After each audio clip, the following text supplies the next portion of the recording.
Pendant la pandémie, l'industrie du manga a connu une ascension bien plus forte que d'habitude. Le confinement a entraîné une croissance exponentielle des ventes. Au Japon, les ventes de manga auraient atteint le chiffre record de 612,6 milliards de yens, 4,67 milliards d'euros, en 2020, d'après Jiji Press. Un succès boosté par la sortie d'œuvres à succès telles que Demon Slayer, Kimetsu no Yaiba. Mais le succès attire parfois le vice. En effet, comme les ventes, les détournements de manga jamais été aussi nombreux.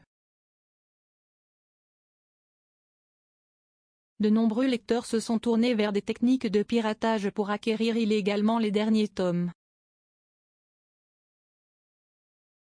Depuis, le piratage a explosé.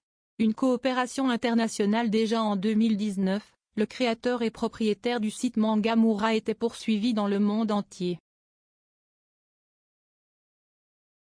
Une fois le fugitif arrêté et jugé, un nouveau site a pris la place de Mangamura en 2019, Mangabank. Les dommages causés par ce dernier sont estimés à plus de 200 milliards de yens, 1,53 milliard d'euros, avec près d'1 milliard de visiteurs.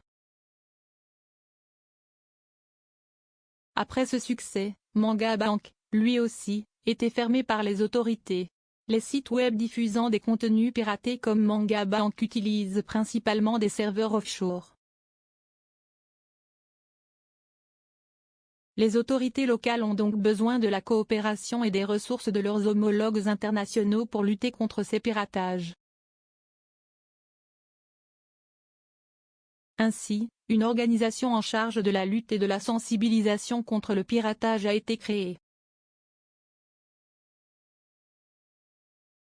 L'Authorized Books of Japan, ABJ, réunie par des éditeurs et des plateformes de diffusion de 10 pays différents, dont le Japon, les États-Unis et la Chine.